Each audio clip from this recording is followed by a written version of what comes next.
Eric, let's start with you here, because as we talk about Anthony Scaramucci, we need to get a better sense of who he is and what he brought to the table, what he brought to the White House. Let's just step back a few steps here.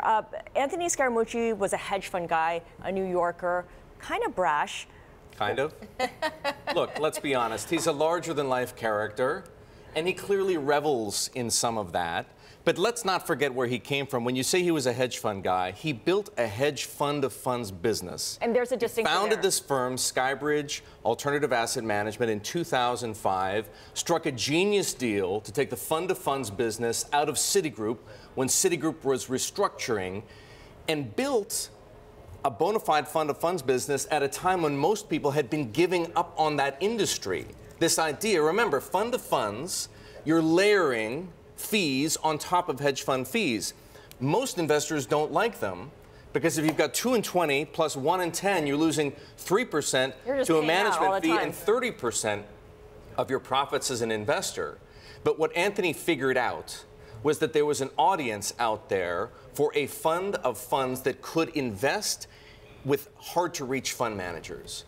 Guys like John Paulson at his peak, right? Guys like Dan Loeb took money from Skybridge because Skybridge raised enough capital to make it relevant for those guys to do business. From lots of different little investors, perhaps. Exactly. And on top of that, he built this conference business by identifying an untapped audience, which was the high net worth broker. A bunch of guys, lots of them from Morgan Stanley, who had wealthy families and wealthy individuals as clients, not mega millionaires, but enough to be relevant. And collectively, they were a group that people like John Paulson and Dan Loeb wanted to talk to, so they would go to the Skybridge Alternatives Conference. Right. Well, it seems like he briefly found a new audience, but it was very brief in the end. I should mention here that the White House is confirming that Scaramucci is out as communications director, as first reported by the New York Times.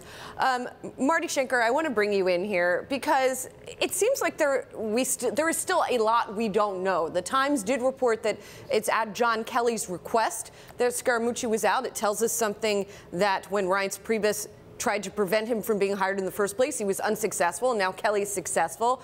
Can you tell us anything about the power dynamics at play here, given this news? Well, not a lot. I guess my advice for anybody who takes a job at the White House is don't send your things to the dry cleaners. It is breathtaking how quickly this happened. John Kelly, newly installed as chief of staff, is reported to be the one who sought his ouster and got it. So it's clear that he wants to establish that he's in charge, and this is a great way to do it. I would also add there's a certain irony that this was leaked to the New York Times in the context that Anthony Scaramucci quite famously said he was going to kill all the leakers. Well, they apparently killed him.